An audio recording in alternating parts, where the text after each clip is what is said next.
Hello, everyone. Yui here, back with another commentary, this time for Michael Mann's 1992 film, The Last of the Mohicans.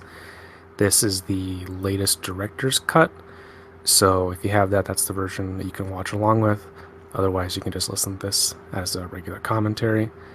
And yeah, we're just gonna go on ahead. It's me and Pat. Alrighty. Three, two, one, go.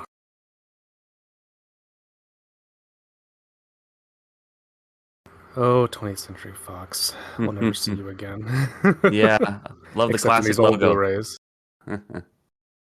Do you know, like, so if they're putting out new stuff on Blu-ray, do they replace the Fox logo? Do they do that? I don't know. I haven't bought anything new from any upgrades or whatever that I know of. I think they do 21st century, or like they take out the Fox, but they keep like the other naming conventions. That's That to sucks. my knowledge. Yeah. I don't like it. No, I sir, I love don't like it. I love the how they play the drums and kind of the sounds of the forest over the text in the beginning. Yeah, it's great. So yeah, this is I don't know. I would definitely categorize this. Like this and Heat feel like the Michael Mann films that all the normies love, which isn't Hmm. to say they're bad. I think they're masterpieces, of course.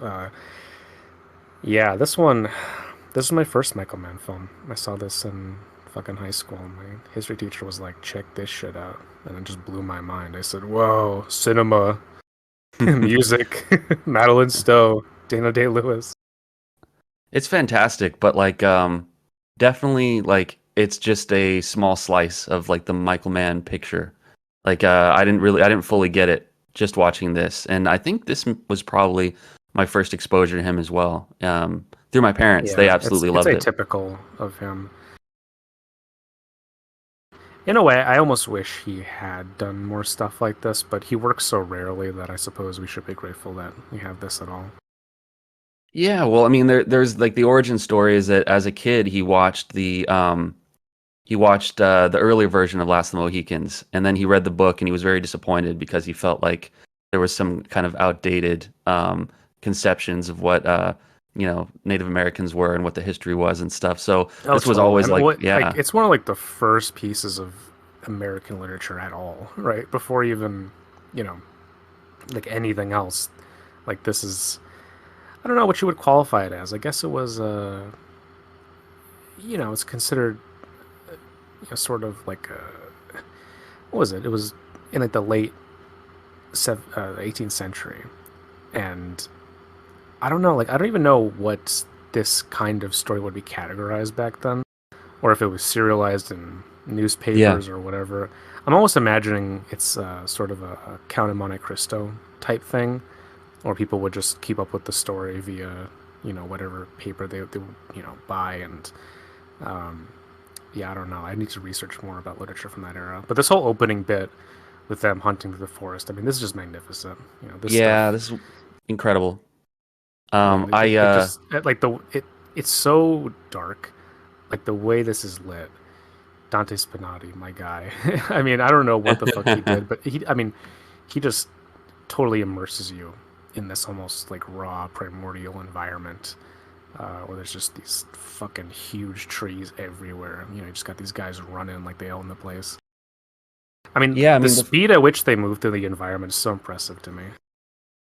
right, and I suppose that's where all the work, the acquiring characters, that high-minded term that man uses about all the actor prep he has his guys go through. Yeah, I imagine that's the practical expression of it is they're in this environment and there's not a bit of awkwardness. They seem like completely at home in the environment, which that's like a cornerstone of what makes this movie work.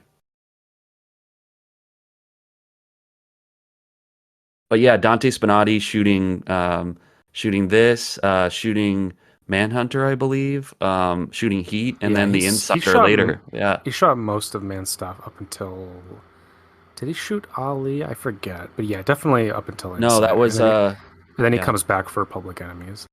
Right, right. Yeah, no, Lubetzky I think shot Ali. But The That's right. You're Discipline, right. yeah. no matter what, the genre or the environment, they're, good work is good work, even if you're in the steel jungle of LA or out on the frontier here. Totally. Yeah, this is interesting because I feel like this is the last movie that Michael Mann makes before he more or less becomes his own entire entity. Like this to me very much feels him in like almost like a quasi Ridley mode, you know, like Yeah. the historical period piece, the attention to detail, the lavishness of it. Ridley's made so many films like this. I don't at the time he didn't make too many. I don't think he made any at all really, except for like maybe Legend if you want to count that. But that's a different thing. But yeah, it's interesting how uh, I I kind of see this film in continuity with stuff like Gladiator. These very lush, intimate pageants, with like very simple but effective stories, and committed performances and this overwhelming attention to detail. But almost as if like just from the basic moments of this movie, like when you have this scene here of them all discoursing over the table, and like just Mm. the sense in which like these are people on the frontier who are accustomed to like this great deal of rapport with their environment, with the people who live on it, with the animals, with everything. And we're just like we're thrown into it with them, and so we kind of see with their eyes and like hear their perspective. And so when we have the later elements where the British and the French are warring and stuff, it's always done from within this context of the environment. Like we don't start off with the war. We start off with the people just subsisting off the land, talking to each other, surviving, that sort of thing. Yeah, the warmth of the hearth. Like this is it's such a like essential scene when you're Right, like this is embarking on lit a like journey. fucking Yeah. Barry Lyndon. I mean, this movie has a lot of common with Barry Lyndon, obviously, but like, It's funny. I just watched that. Yeah. oh, did you? What'd you think of it? Hilarious. That's one thing I wasn't Yes, expecting. It's so funny. Like is it so and funny? It rules. just this happy wanderer or unhappy wanderer, I guess. He's just kind of like a very unremarkable person who stumbles through, all these turns of fate. It was cool. Um, Jared Harris, by the way, on the horse. Yes, that's right. Now where do I know him from? Oh, Isn't he in one of? Moriarty. Yes, he's Moriarty, but isn't he also in one of the Resident Evil films? Yes, I think. I mean, I haven't seen all of them, but I know that he's in them. So yes, I'll don't quote me on that though. But Mad Men, he was a prominent character on Mad Men, and he was in Natural Born Killers, I think. And he was working since the '90s, but he's one of those like Richard Jenkins type character actors who really like you started to notice him when he got a little bit older. But Right, totally. yeah, Richard Harris's son, I think, Marcus Really? Aurelius. Wow. Yeah, yeah. So this is lacrosse they're playing, right? I think coming up. Yes, I love how like like Hawkeye and fucking his buds are just like, yeah, we're just gonna fuck off and Oh, make he's this so something else. cool. Yeah, I love it. He's like, I don't call myself subject to much at all. It's so good. Yeah, but what I like is that man really goes out of his way here to show just like the spectrum of all these intersecting cultures here. Hmm. Where you got the Huron, you got the Mohawk, you got the British and the French and the American colonists, and so he creates this plurality of voices just from the very beginning. And so we're not left with like it's not a simple story, but it's told, I think, with an eye for simplicity, even though it has like a lot of complexities that man carefully illustrates. Now this is like a very Barry Lyndon shot right here. Like Oh yeah, and it's the symmetry this is yeah, this that that's the shows us type of who they stuff are. that Yeah. like this is the last time that Michael Mann ever really did that kind of shit. Like after this, he's very much more handheld, intimate. He doesn't do like the one perfect shot type of magisterial, Hmm. landscapes. He's always, like that shot isn't really from any character's perspective. Whereas in like a later film like Black Cat or Public Enemies, we would be so much more, we would see that kind of view from behind the shoulder of another character. But here it's played out in a very classical way, almost in like a John Ford, like passage kind of way. Yeah, yeah, and I think the symmetry of that bridge and like Duncan's carriage going over it, it's not the point of view of a character so much, but it's almost like the point of view of like a world, like the world of the British and the colony, and kind of like, there's the frontier world and then there's Yes, their world, and it's different kind of like mindsets for each of them. Man, this looks like a painting. I mean, that's an overused right. No, descriptor, but but it really does. yeah. I mean, well, he used a lot of references, of the time. But what a lot of this movie reminds me of in terms of the look, it's very like Caravaggio Baroque painting. These hmm carefully lit figures within deep, deep mahogany darkness, and the landscapes themselves, without much effort, they end up looking just like a Hudson Valley River school painting. I mean, just so I don't know, just the way like the hills fade off in the distance, like in the opening shot. You know, It's a real film. It's I lustrous, mean, if you find the good landscape, it almost does the work for you. hmm And now Duncan, this is a great introduction for his character. He dresses down a superior officer for not being British enough. I love that. Yeah, he's just immediately a prick. Yeah, British people still do this very day. They just love being pricks to each other. Just watch a fucking I don't know, like yeah, watch a Guy Ritchie movie. Yeah, I do. I often do. I don't think we've done commentaries on Ritchie movies yet. I gotta do that. That'd be so fun. I just got the Man from Uncle 4K. I can't wait to watch that. Yeah, let's go, yo. We gotta do that. I love that film. Hmm. So this is so cool. I always love the way that Magua is, he's like a double agent. Like he, Yeah, it's yeah. so interesting. I mean, I think he's like very much the the lodestone of this movie. hmm Like like nothing really makes sense or works without him. But I love how man just like he's very subtle here because he just keeps him in the shadows the entire time and you can't see shit. But then he just comes out and you're like, oh shit, there he is. Like I mean, it's a great introduction to the character because it's almost as if like he's very like he's not unassuming, but the other characters like he likes to keep everyone around him. He has his own like private internal world as opposed to everyone who's blathering about like the politics of this or that, and he's like, I don't give a shit. I'm maneuvering around everyone. Yeah. Yeah, he's having his revenge served cold, certainly. Playing the long game. Yeah, he almost has like a Lee Marvin Oh my sensibility here. God. Yeah, that he looks so much like Lee Marvin. Yeah, just like a brick of a man. I mean, Wes Studi, one of the goats. Love him. He's so good. Have you When ever we seen get to it, Walter Hill's Geronimo? no, oh my God, I'd forgotten that he directed that. I need to Yeah, you watch should that. check it out. It's good. It's good. It's very John Fordy, like one of Mm-hmm. those cavalry pictures, but it's got Mm-hmm. a lot of good stuff in it. I need to see it again. Man, I love I love the way we see all these events through Cora's eyes, and kind of like it's not articulated so much through dialogue, but I think like Duncan represents like a kind of a system of control, of like a patriarchal control, that she is like stifling underneath.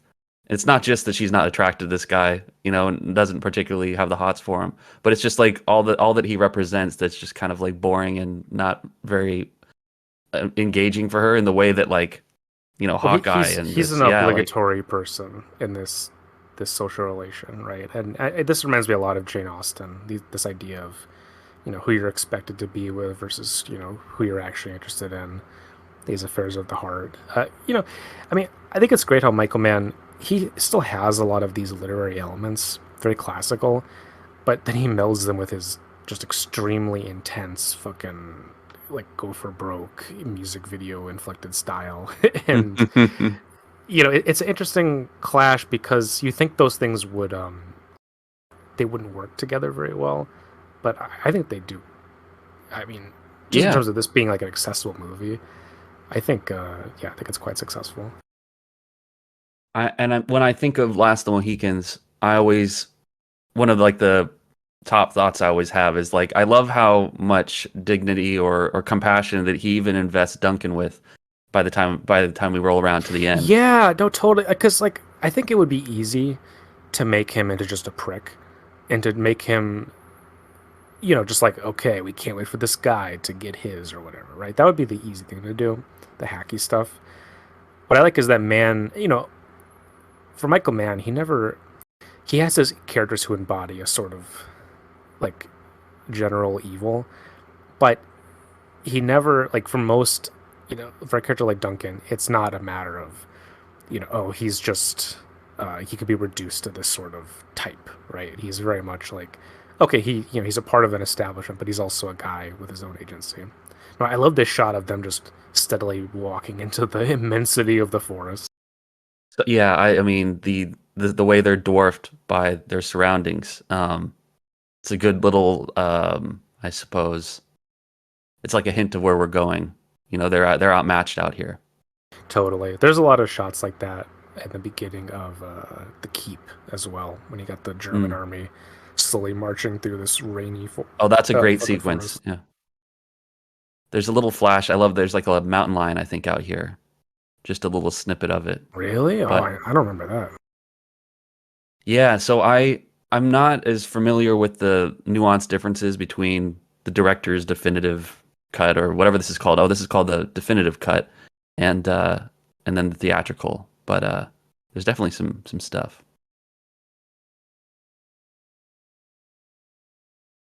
Classic bit with the subtitles. It's so good. I met him once and got to tell him how much I love this. Wait, you met Wes Studi? Yeah, see, I Yo, worked for a dude. company. You know Hostels, that movie Hostels with Christian Bale that he Yes, was that's in? right. Yeah. Yeah, so my company made that, and so I went to the premiere and I got to meet him, and he was really chill, and I could tell he was just like just basking in the premiere glow or whatever. So anyway, Oh I yeah. met him and John Lovitz actually, which was much less cool, but I got to tell them both that I really liked the this and that they were in. Man, that's fucking awesome. Yeah, he seems like the coolest, like, I don't give a fuck type of guy. Yeah, I mean And he's Russell Means too, he's awesome in this movie. I mean, I think I don't know, like Michael Mann, I think, like, very much wanted to retake this story and, like, you know, just like add some much needed humanity to the Mohican characters here, and or just like, the native characters in general, of course. But like, from what I know of the original story, they're very much like, I don't know, it's almost like they're like Hawkeye's sidekicks or whatever. They get treated in like a secondary capacity. Whereas here, they're the center of the movie, uh, to a large degree. And even in the ending, like they're the ones like participating in the majority of the action in the climax. And hmm then like Hawkeye just like rushes at the end to just like, help out and shit. But I think Man's always very good, like in Heat, where he always gives like characters that you think like, oh, this is a secondary character. He always gives them way more to do than you would think. It's like in Miami Vice too, when you think, okay, Gong Li, sure, whatever, but then the entire movie shifts to focus on her, and you're like, whoa, where did this come from? Well, yeah, a quality that I think is consistent with my favorite artists is that there are no small or inessential parts to it. Exactly. There is no character, that would a supporting character. I mean, they're all supporting each other. And the more vivid you can make the most minute aspects of the overall work, just the better it is. Um, I think Mann probably wanted to he just wanted to do the movie that he saw when he was a kid, but do it in a more vivid, intense way.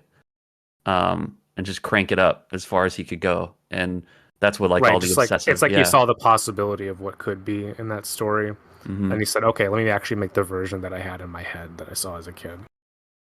So I was gonna ask you, why does Hawkeye and his brother and dad intervene in this? And like I was reading, like I guess so, the Huron are the sworn enemy, quote unquote, of the Mohican tribe. So is it just because he's tracking them and he wants to like he's looking for a fight with them that he like jumps in and protects these people? I, I I never wouldn't say knew. he's looking for a fight. It very much seems to me that like they're passing through this area and they're observing how okay, like this is definitely becoming a war zone. And Yeah. Oh, so okay. Yeah, yeah. I think it's a simple matter of like they just see, like like one side just getting absolutely decimated, and like just telling that okay, here's uh these women and this guy who just like aren't just gonna make it at all, Hmm. so like all right, well let's try to like stop this as much as we can and like not you know not just have this be a complete slaughter. Right. I think it's just a like an essence of humanity. But yeah, I mean it's crazy to think because you know we we like to think that I don't know, like the early days of like the American frontier, it was like I don't know, it was just like the colonists versus the colonizers, or sorry, the colonized versus the colonized, and really like I don't know, man portrays this in such a like you said a visceral way where it does feel like once you get outside of a town, basically it's kind of a like almost an apocalyptic scenario where everyone's fending for themselves and you've got these different societies who are just trying to say like all right, like it's make or break, we're not fucking around here. This is major. Yeah.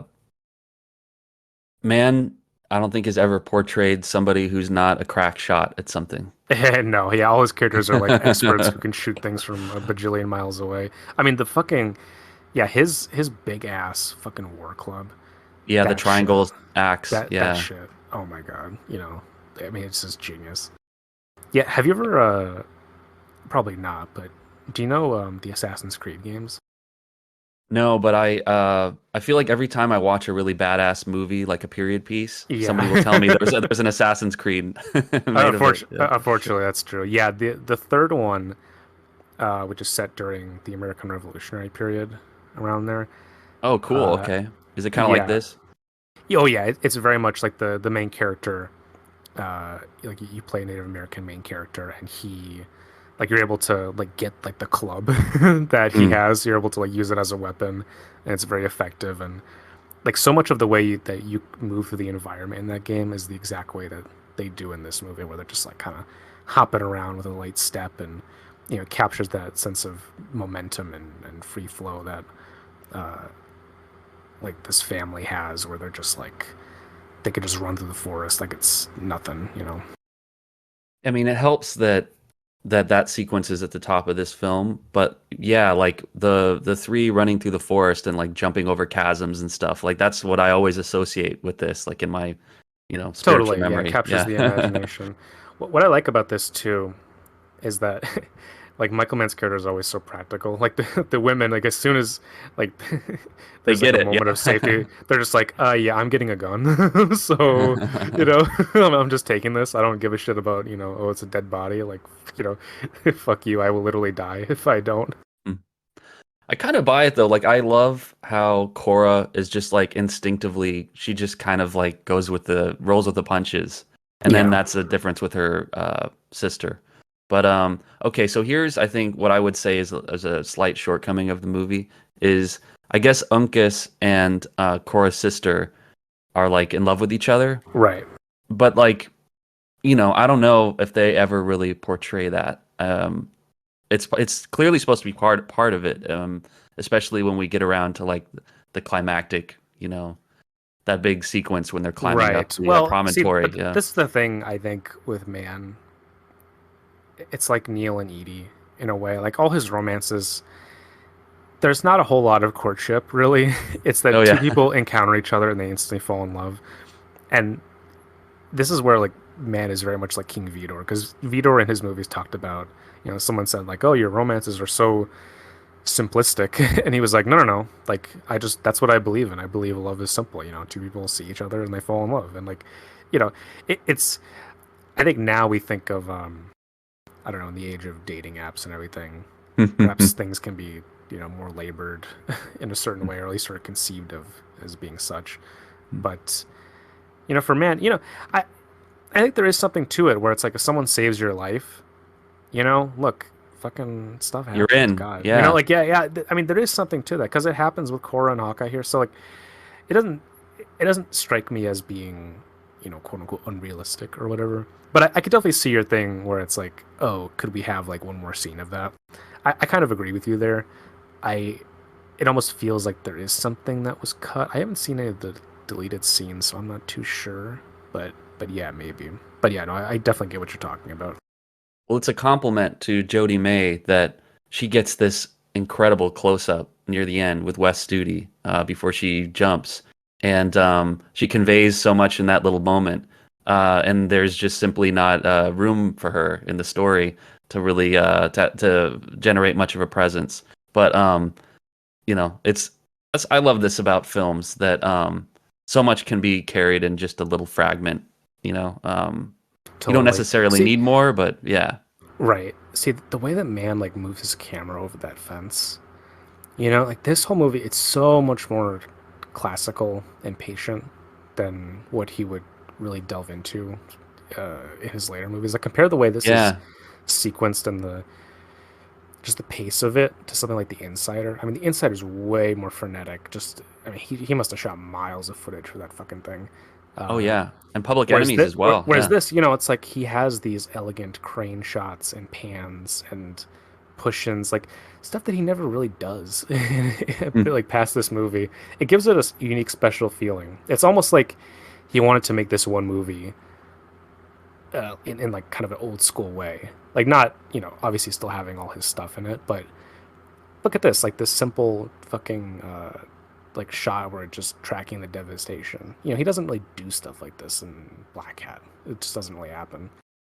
In Black Cat, Yeah. he wouldn't even like really do a pan. He would just like, cut into it or do like like he would, have this like he would move the camera like it was running or something. You know what I mean? He would do.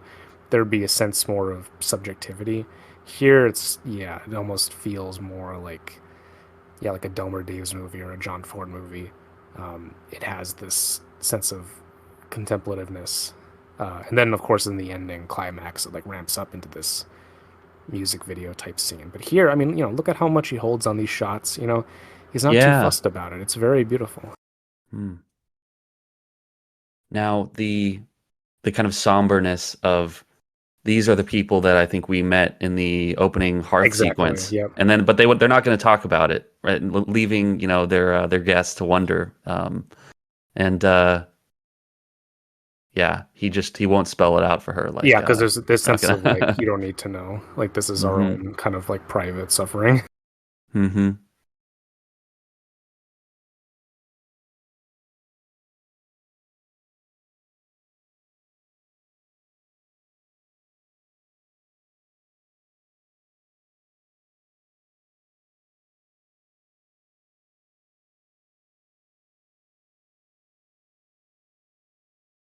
God damn, Dan Day Lewis is so fucking good in this movie. I wish he did more stuff like this. Like this is the one movie that he did, which was like this. He's so good. He's I so love so fucking good. I love that story about that like Paul Thomas Anderson said that Daniel Day-Lewis, when he's not working, likes to watch reality TV like Naked and Afraid. Um, Yeah, I bet he does. I mean, because I like to think that if Daniel Day-Lewis could bring himself to kind of like conjure, the creative spirit to do like the villain in the next Fast and Furious movie, he absolutely would. Oh It's my not a god. matter. No, but it's not a matter of him not enjoying entertainments like that. I just feel like the way that he finds his creativity is just it's like a sacred thing, and that's why he doesn't, like I think pretty admiringly about his like his pickiness with parts and why he hasn't worked Yeah, as much. And it's not as much of but like a you look at mythology his thing. you It's look at his just yeah, career, and it's by and large he's worked with the best of the best in a very yeah, deliberate way. He's selected roles that are particularly well suited to him. So he knows what his strengths are, right? Like I mean, he's one of the rare actors who seems to just be in total command of his own faculties and doesn't really miss, as far as I've yeah. experienced. Like he's like name the movie where he's bad in it. I don't really think it exists. Yeah, it doesn't exist. Yeah, and it's not a matter of like I love it that he's not clout chasing. So, No, he doesn't even give a if shit. Yeah, so even if Steven Spielberg wants him to play Abraham Lincoln, he's looking at the part, he's looking at the writing. He's Exactly. like, like it's not the people and the cloud that would draw me to a thing. It's like, is there something in this that I can really bond with? Um, yeah. Oh But my god, somehow Paul these Thomas scenes at Anderson got him night are twice. so fucking dark. I love this shit. It's, I mean, it's just like abysmally dark, and man is just like, we fucking shoot it like that. We don't care. Like you're gonna get minimum lights. This is how it is. Yeah, I mean, I can't help but think of it's Little Bohemia, right? Like that sequence in Public Enemies. It's all in nighttime, Oh, like in the totally, forest. totally. Yeah. I mean, he would have liked, I think, to have some of those toys when he was filming this, but he Oh, acquits himself probably. well. I bet he probably tells himself that. Yeah. I mean, but this film has such a beautiful, warm, celluloid look. It's a very warm-looking film. Just the nature comes across Yeah. so beautifully, so lush. Okay, so where I felt my attention receding a little bit is when we get to the fort later on. And I think that the parts where we kind of draw back and we kind of take a God's eye view of um, historical combat unfolding, like artillery pounding, into You don't the like that sides of this stuff? fortress. Well, it's not that I don't like it. I have my interests are much more like in the intimate level of like of contact, with all these factions. Like when it just becomes like a war movie. Oh, I I don't know. see what It's you mean. Yeah. something of man. I feel like gets lost in there. But Yeah, I see what you mean. It's the most abstract he gets in a way. I mean, probably out of any of his movies. Like that sense of grandeur is something that he usually veers away from. That's why it strikes me as almost like a Ridley moment. This feels very Ridley to me, yeah. where yeah, like Ridley will have those moments where we'll zoom out away from the characters, like in Kingdom of Heaven, right? We'll get away from Orlando Bloom and we'll just see fighting as such. We'll Hmm. just see the battle taking place, and he kind of gets lost in the fighting. That's a part of the point. But when you have a story like this, yeah, I can understand why you would feel that way. Personally, I think it's great. I just love the whole sequencing of it. I think it's fantastic. And also, like it's kind of in the middle of the movie. It's almost like a chapter break Hmm. between the two halves. But yeah, I would think I was talking to you on Discord recently about how the first half of this movie is it's like a big engine stirring to life. So like the first half, and then the last hour of it is just like one of the most propulsive, exciting things I've ever seen in a movie because it's all totally. just like it's now the momentum has been completely built and it's just like one long beeline to the end. Um, No, that doesn't take I anything would away. Yeah. say the climax of this film and the beginning of Ali are the best things that man has ever done. Like they're Yeah. just like as sequences, it's unparalleled. Like I would put that up against anyone's best stuff. It's real astonishing. Yeah, it's something like we're not thinking, we're feeling. You know what I mean? Like there's no like premeditation that we're seeing on screen. It's like all impulse and instinct being acted upon. And there's Yeah, just I mean something so exciting the about that. Yeah. yeah, the climax of this is very Eisensteinian. We just get this like sense of beat, beat, beat, this, Hmm. fucking tonal montage that it keeps ramping up and then you get this sense of release and it's like, I mean it is intensely cathartic. Uh yeah, it's the closest thing that man ever came to like doing, one of these music videos. I mean, he practically just, he does it within the film and I because I know he shot did man shoot commercials? He Well, must I've have. only Yeah, he has shot Nike. commercials. He shot a Nike commercial, and he had to have done more. But yeah, I'm pretty sure. Yeah, I'm wondering if he shot any music videos. Maybe. I'm gonna be so happy if after this I do a little googling and I find some Michael Mann music videos. That'd be Oh well, sick. they're probably on YouTube if they exist anywhere. Mm-hmm. So I'm pretty sure Madeline Stowe I've only seen in this and 12 Monkeys, which I watched for the first time recently, Yeah, I haven't and seen 12 Monkeys. How was it? depressing. It's about Oh like shit! yeah, So a Terry Gilliam movie? yeah, oh yeah. But it's like it's about a global pandemic and it's like it's a rare time travel movie that's not about making a better world really. It's about like the futility if we had access to technology like that, like how little we could actually affect with it. And but her character in that is really one of the highlights, I think. She's like a therapist who's trying to save the life of what she perceives as a mentally ill person. And Oh, you okay. know, and I guess that's a little bit of the overlap with her character here, I think, is that I don't know, she's Well, yeah, just like she's very much caring for her sister. right, and for Again, it everybody. reminds me a lot of Yeah. Jane Austen. Jane Austen often has like these female companions who look out for each other, and I imagine that's probably how it actually was. You know, you had to have your buddy who you could go to parties with, and you know who would fucking take care of stuff if there was trouble. Oh, look at this, the way this looks. Okay, that is This is cool. I this is spoke too soon. crazy. Yeah. Like how the fuck how did he do this? I mean, this is astonishing. Like to do this on celluloid, like this is crazy. This is like true pyrotechnics, but it's so We quiet.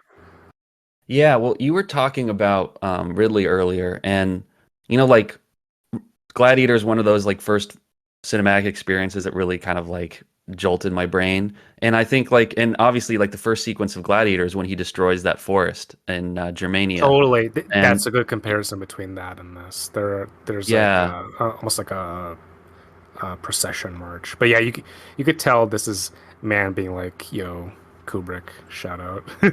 Here we go. right.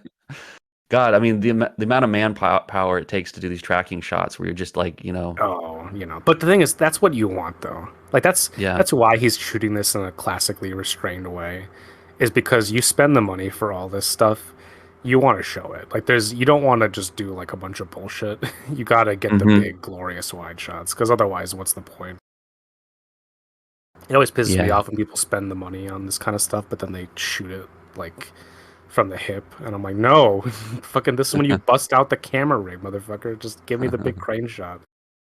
Well, now that I'm watching it, I think the keep was kind of like a trial balloon or a dry run for this. Like he was trying to Totally, do some totally. stuff, yeah, for that he ended up doing perfecting in this.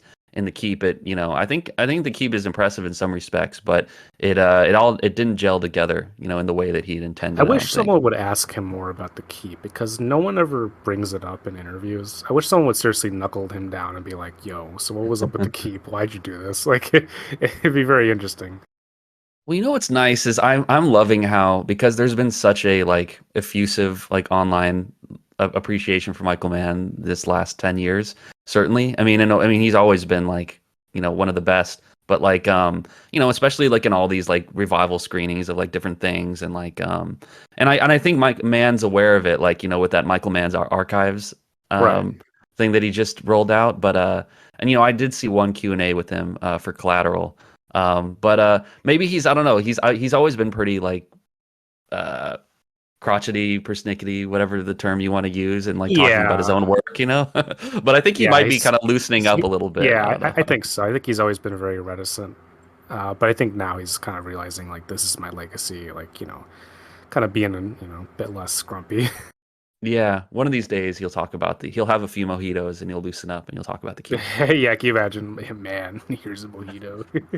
So I looked up the career of Jared Harris. Dude, this guy's in a Yeah. ton of shit that I love. Dude, he's in fucking Morbius. Of course he is. Of course, that's the best he's Natural Born been. Killers, Man from Uncle, Sherlock Holmes, A Game of Shadows, Lincoln. Oh, I love him Uh, as Grant. that's right. Certain Women, Resident Evil Apocalypse, The Lady in the Water, the M. Night movie. Ah. Paul W.S. Anderson's Pompeii, which I need to rewatch. Oh, I need to watch that. And John Carpenter's The Ward, which is like the John Carpenter film that no one talks about. Interesting. When was that from? It's from 2010. It's a cool ghost story. Yeah, I've always liked Jared Harris, and I read an interview about his experience doing Natural Born Killers, and I just Ooh, love his attitude about because I guess like he experienced some of that famous Oliver Stone, being a toxic person, and like yeah. he had such an attitude because I think his dad Richard Harris was also a bit of a brawler and like a don't take shit from anybody type of, Well, he was from you that know, old school of actors who were just like, I'm gonna drink on set. Fuck you. You don't tell me what yeah. to do. And maybe not in the sense of the drinking, but the apple didn't fall far from the tree in terms of just a kind of like he's a tough guy, tough as an actor can get anyway. Yeah, I mean, there are actors who I think are are easily swayed, and they're actors who are just like rocks, you just gotta Mm-hmm. move around them. Hmm. Look Well, at yeah. this. This is so huge. This is crazy. Just shit blowing up everywhere. Oh, and Pete Postlethwaite right there on the right. He's That's got like a right, my non-speaking role. guy. My guy. Yeah, he's in this. I always notice him in this. He's so fucking good. So back to what we were talking about with Duncan being given like a fully dimensional role in the story. Same with Colonel Monroe. You know, I mean, this guy is like a war criminal, real like bad dude on some levels, but like man still shows him as he loves his daughters, and there are certain kind of there are tendernesses to him despite it all, and I'd say he gets as good as he gave in the end. But I do like the spectrum of emotions that we see him go through, for what time he's on screen. Right.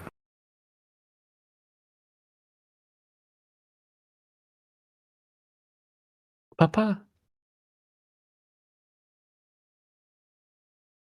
we'll need to get you outfitted for a wig immediately.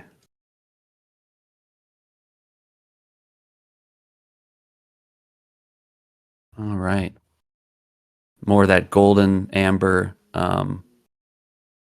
lighting. Yeah. Well, just see. I don't think it's all candlelight. But it feels like it. You get Hmm. that sense. I know Do you ever Barry think Lyndon about how was. much a pain in the ass it would have been back then to actually just fucking exist in a world where you only had candlelight? Yeah, right. I mean, I'm sure it looked very cinematic in those days before cinema existed. Yeah. There are those like film, classic analog stalwarts like Quentin Tarantino, and then guys like Fincher and Mann who really embrace digital and the possibilities. I imagine that like it took so long to kind of like get the apparatus moving, like doing it this more of a, for lack of a better term, classic way. Um, Right. and yeah, I mean, like I think with digital, you can just grab moments more easily. And I think like a guy like Mann, who's so alive to like the possibilities of the moment, um, I understand completely like why as soon as those tools became available, he just like jumped right into it, didn't look back. Right. And man, he's so detail oriented that I imagine for him, digital represents this way that he can acquire so much more of his subject matter in less time, and also to render it with a level of precision that's almost obtuse. Like Mm, his earlier movies, they have this warm look to them. They're very even though the color palette might be otherwise, like celluloid just looks different. It just has this more organic, like flowing textured look. It's a chemical process. It just has those inherent imperfections that make it look, I don't know, quote unquote beautiful, painterly, whatever you want to say mm, of it. And digital is Fincher's make great use of this. Digital is harsher, it's colder, it's more immediate. It registers differently to the eye, at least in my experience. I think most mm. people don't notice, but I think for film fans, they definitely notice. Now this is so cool. Like, so this is the first time we're seeing the French. They're given a face and kind of like we get a sense of their identity, and it's so creepy. This is like the Native American like children's choir like singing to him. I don't know. Is it creepy? It seems a little creepy. Yeah, well, it's performative, I think. Yeah, and I think that the way the French are painted is more, I guess, flexible. In their like Yeah, their I allyship don't with. know if this is historically true. Someone would have to fact check on this, but the way the movie portrays it is that the English have this inflexible relationship with the various tribes, and the French though have sort of commingled and have taken advantage of the interfighting, and they want to say, okay, like here we have the alliance between them and between Magua, of course, and he's kind of like their almost like their scout, their assassin, like he's like their guy in the pocket, and but like he's fully aware. I think he sees past uh, the convenience of the French alliance, right? Like he's not really taken by it. I think in the way that Hmm. perhaps I don't know, because he's like just such a more of an individual actor. I suppose he's not really involved in the war. He's like ducking in and out of it. Hmm. Yeah, I can't wait to get to the part of the movie where Dana DeLewis like marches into the Huron camp and gives that big speech. Like I Oh think that's yeah. where the white savior stuff gets a little bit like, whoa, like this guy's dressing down West Studi, for not being real enough. But I mean, it's a accurate point he's making about like Magua is sort of adopting some of the like Well, the he's traits of the like colonists. Yeah. well he's very much like okay, like you have to play harder than your enemy in order to win it all. In the sense of okay, like I'm just Be gonna ruthless. use like totally ruthless tactics, and and also like in a way you get the sense from this movie that he's sort of more than willing to say like, well, but this ruthless way is superior, and so we should like, we should adopt this unethical aspect in order to succeed, right?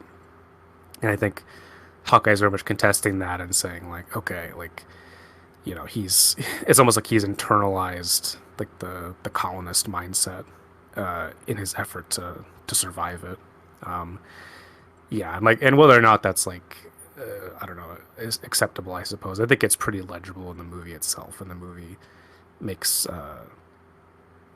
Yeah. I don't think it really judges Magua as much as just makes a statement on like how he would be perceived within this milieu. Yeah, and clearly like he burns himself out. Like I think that like whatever, Well, judgment that's you the want to thing make about his behavior. Yeah. is that when you act in like such a hardcore way, when you start going around tearing people's hearts out, you know, again, eventually you're gonna come across the wrong person, and it's gonna be like, okay, yeah, we're just gonna take revenge on you, like that, you know, like that life cultivates. I don't know. I don't want to sound like a new age idiot, but in the sense of whatever you want to qualify karma is, you end up accumulating a lot of bad vibes, and eventually it comes to collect. Well, right. Like, life is all about finding some kind of a harmony between competing drives or like, we've got to find a way to, we've got one identity that cuts this way, we've got another identity that cuts another. And like, how do we live in the middle of that contradiction without going insane? And, that's all the best drama comes from that. And, Right, and that's kind of what this movie is all about. How does Hawkeye like reconcile his various identities and desires? Like, where is his place in the world? And at the end, with him and Miss Monroe, and it's like you have this notion that like they're unsure of the future, and that like whatever that looks like for them, it's almost presented. It's like it's out west in a way, but like we're sitting on the other end of that in the future saying, okay, well, we kind of already know what happens. We don't know what mm, happens to these characters, but in the grand historical scheme of things, shit doesn't work out. mm. Now this is a great kind of like, almost like an Olympian sequence of I just know. like, Yeah, yeah, this is just just like perfect. this is the real like Michael Mann fetish stuff. He's just like, oh, he's gonna shoot this flintlock rifle so good. I was trying to find a quote from Mann where he was talking about. I think he was being interviewed for Ferrari, and it was one of the interviews. I couldn't find it after I read it the first time, but it's like he likes to get his heart rate up to a certain RPM every day before he gets gets working. Like he's Really? uh, Wow. well, yeah, well, like his characters, he's pretty body focused, and I guess he likes to run. And yeah, I couldn't find it, but it didn't surprise me at all when I read that.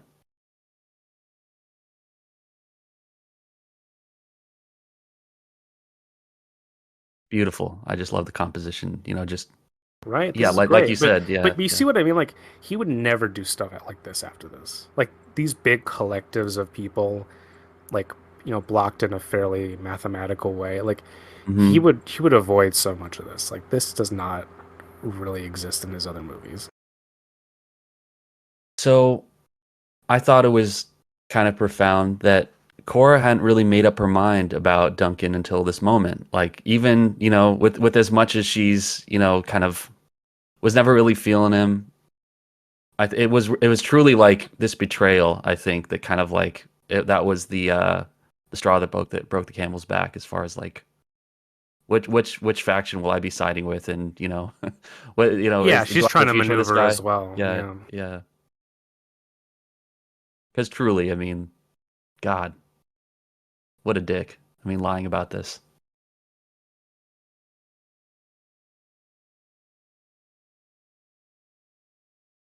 Oh yeah, and he's got this really badass line. He's like, "One day you and me are gonna have words." He gives him the Tom Sizemore in the it's coffee shop. it's so good. It's so good. It's one of the best man lines. Yeah.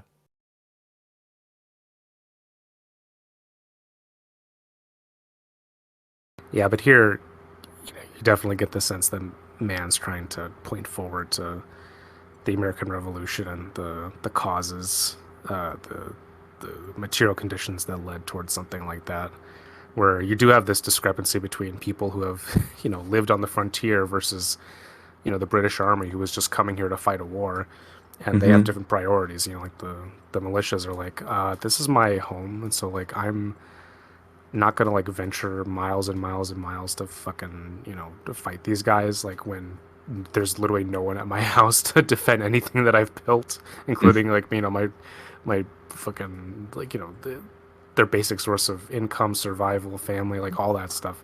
You definitely get you understand the idea of it's like, well, oh, but you're a British subject, and it's like, well, am I really? Like, are you gonna come rebuild my farm when they burn it down? Like, no, you're not. Have you So you almost seen? have this feudal worldview colliding with, like not that the farmers are like, at least depicted here in regards to being involved in militias. They're not all what we would call bourgeois, but there is this almost like this sense of national class consciousness of, this is my reality. Like, this is like I'm here trying to do something that's different from what your priority is, which is bring the old world disputes between France and England to this new continent, which just doesn't make sense for any of it. Hmm. Um, the extent of my knowledge about the 7 Years' War is probably confined to grade school. So like when I was Yeah. like before the age of 13, and then Last of the Mohicans. Now, are there many Westerns you've seen that like cover some of this historical Oh terrain? God. What's does it qualify as a western? I don't know. I've seen a couple movies that are about this era. They're pretty rare. Most of Yeah. them are in Europe. There's not a lot of films that I've seen like this that are about the American frontier, which is strange when you think about it, because I feel like America almost has this amnesia where the originating era of the country is actually like kind of neglected and people don't really understand it. There's just a lot of misunderstanding. Like for a lot of people's minds, America doesn't really exist until the 20th century. It's very Right. bizarre, or at least until like the Civil War. That's like a lot of people. They think more about the Civil War than they do about the American Revolution.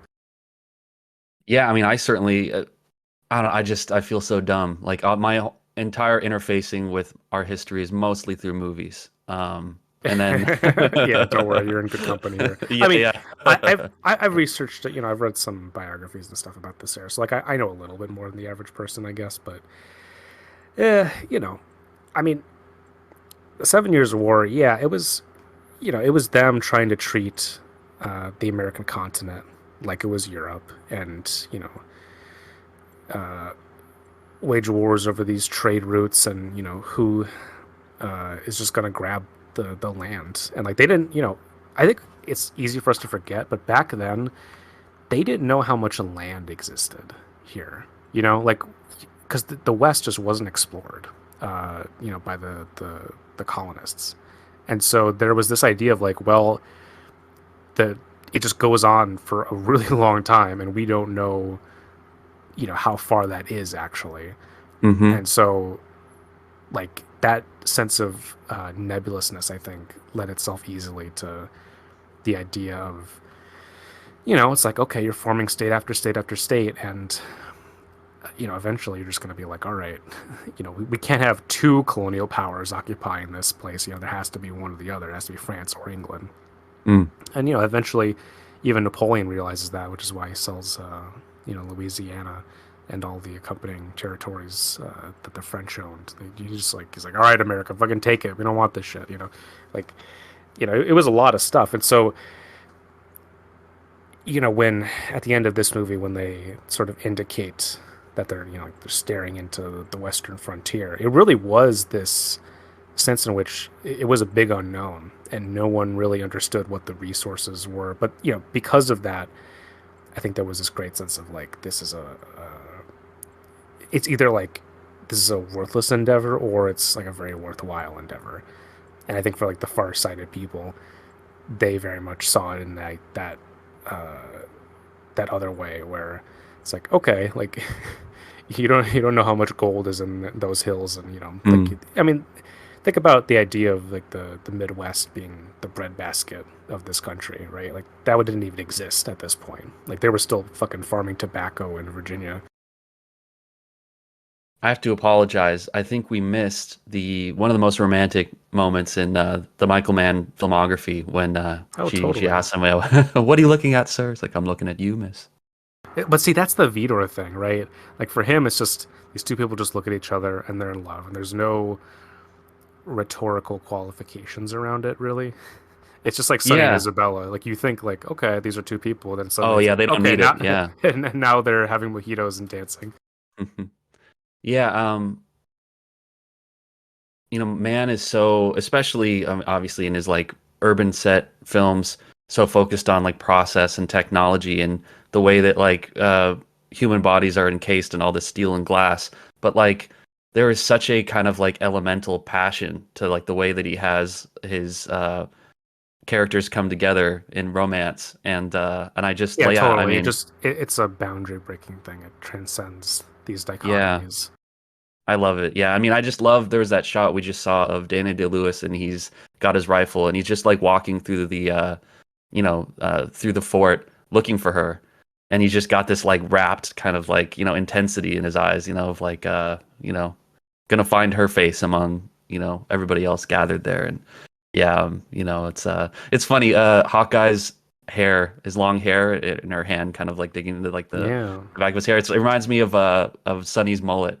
He's got that great like totally. You're shag right. of Holy hair. shit. Yeah, yeah. Oh, this is great. I think this was on the album cover for the Oh, soundtrack, totally. which Yeah, look at yeah. this. This is a great shot. This is wonderful. Like the subtle glow behind them. It's magnificent. Hmm. I love the part where he's kind of making arrangements with the other colonists to leave, and one of them like makes a little joke about like you wouldn't happen to be sticking around here, because of a striped skirt who works in surgery, and he just immediately he doesn't deny it. He's just like, yeah, well, it's a lot better reason than yours. I'm staying. Yeah, you got anything to Yep. say about it?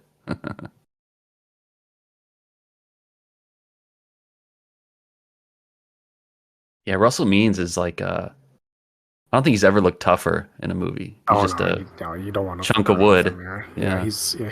he will just body you. Great guy too. Just yeah, activist and Yeah, he's just a legend.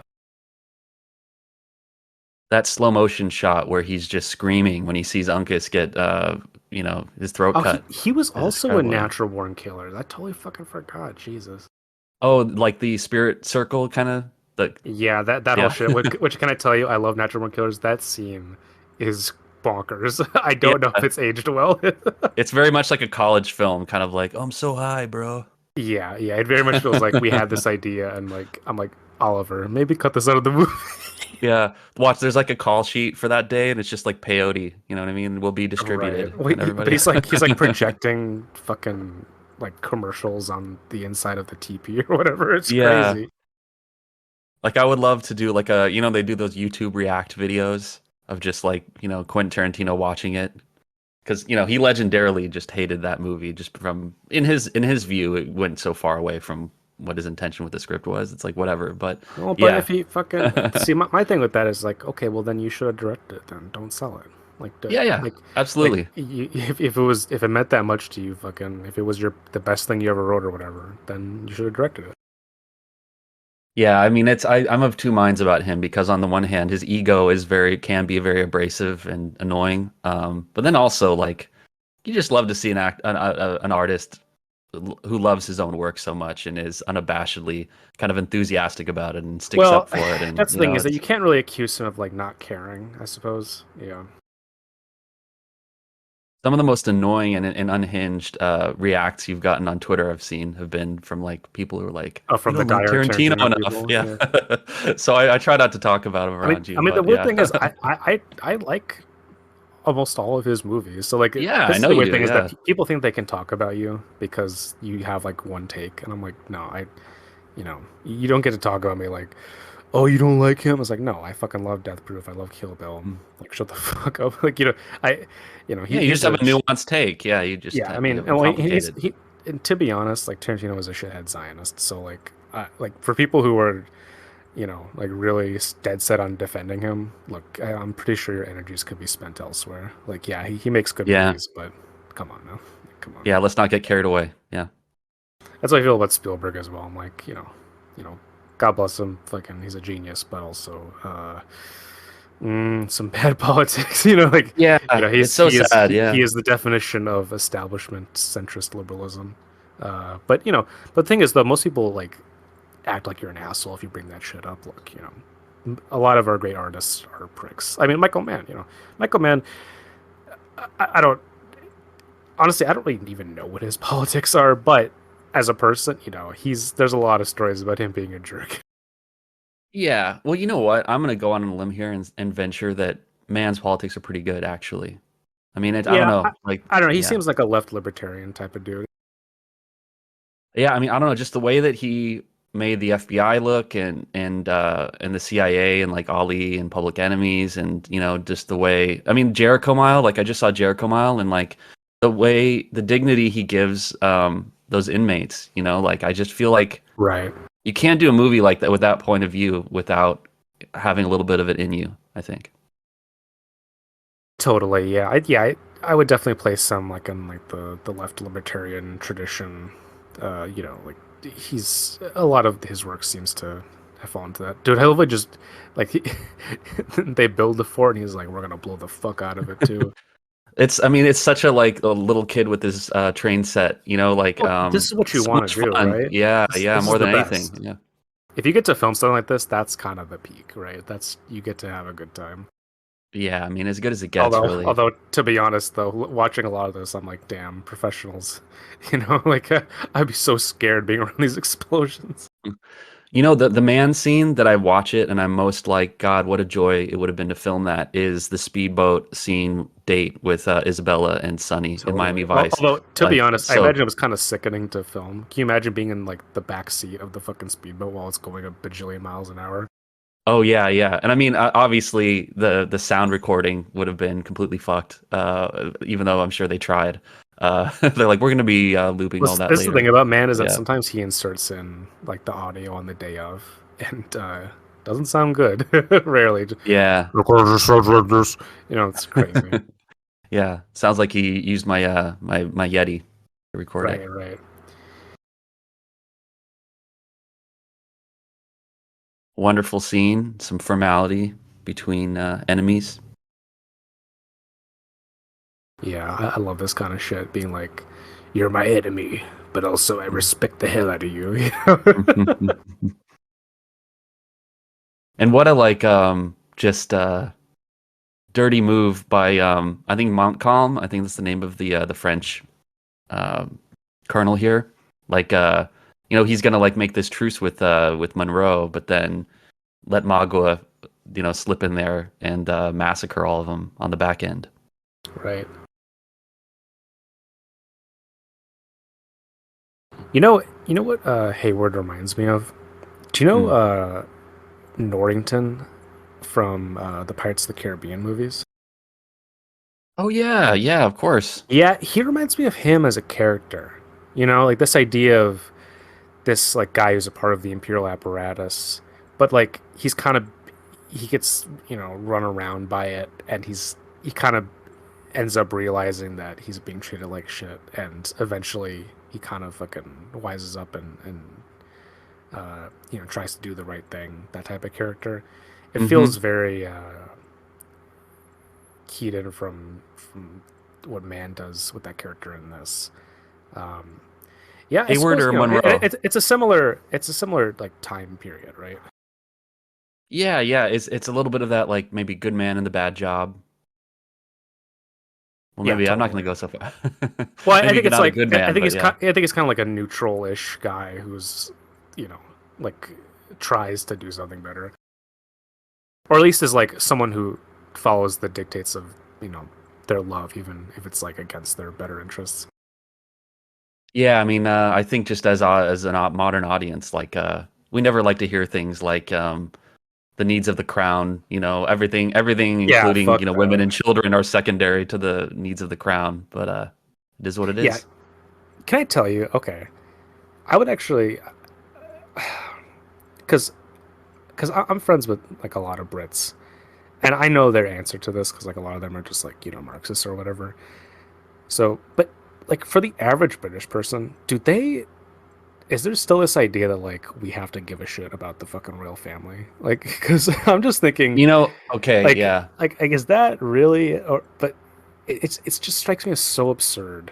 It's 2024, and you got guys talking about like, oh, but what about the king and queen? I'm like, who the fuck cares about these people? They're fucking remnants of an archaic feudal age. Fuck them. Like, why?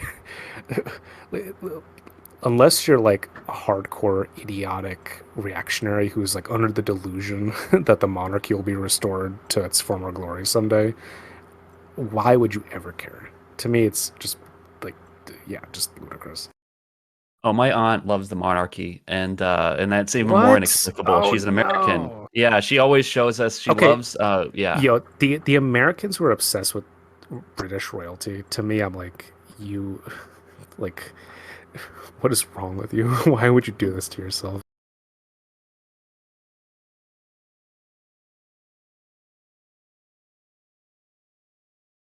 Symbols. I mean, I think people's comfort with symbols, and we're seeing that with the DNC But here in it's almost America like this week. Yeah. it's like a series, it's like a drama that you can project yourself onto and say, "Oh, I'm informed. I'm into this. I'm a part of something important."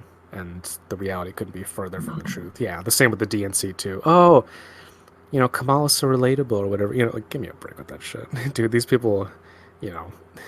But hey, you always there's this real desperation where it says, "Oh, but here's the part of the system that reflects me or my interest." No, it's not. Oh, here's the Right. cool part. No, there is no cool part. Sorry. Yeah, and of course, I mean, those symbols are like cynically deployed to bring people in. You know what I mean? Totally. Under circumstances which normally they would recognize as like completely hostile to their interests. Yeah, I like how this movie actually shows what a surrender looks like, because most of the time in American movies there is no idea of any surrender, especially for like uh, the I don't know the side that we've been more closely aligned with throughout the course of the movie.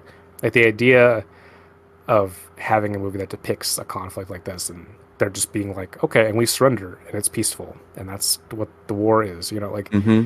that's so foreign to the idea of spectacle cinema that it doesn't happen a lot.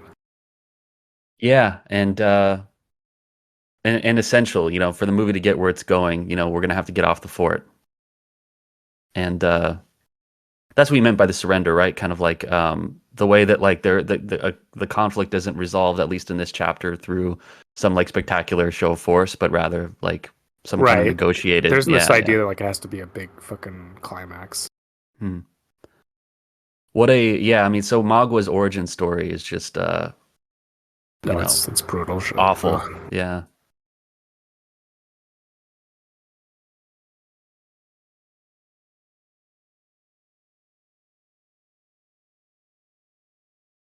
I loved Hostels, the Scott Cooper film with him, I've never and seen Christian it. Bale. Yeah, you like it? I remember when it came Yeah. out. Well, I haven't seen too many westerns. I mean, it's like Oh, and dude, we got to get you on yeah, that. I got to. Yeah. But It was That's the weird really, thing about this movie. Some people try to call this a Western. I wouldn't call it a Western.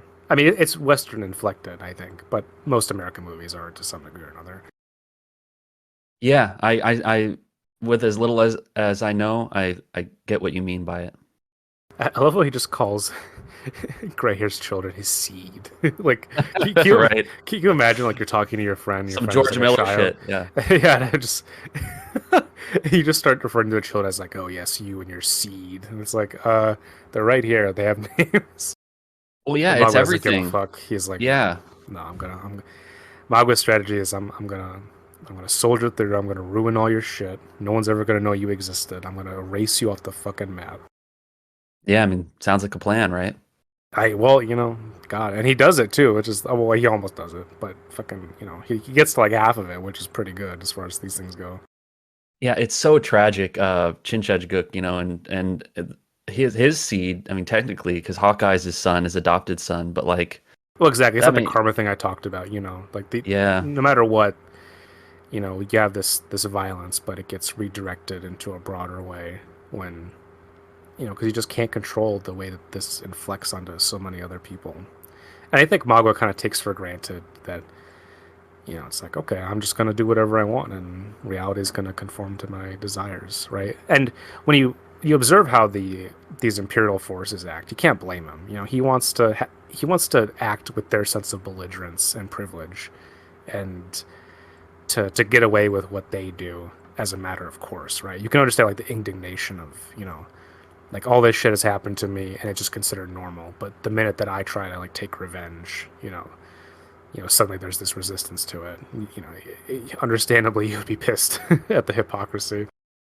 well, yeah, and the violence creates these like ripples that go outwards and disrupt people, and Totally. cause all this collateral damage, and and so that I think, yeah, in terms of Magua, he gets blowback for things he'd never expected to get blowback from, and that's the story of him.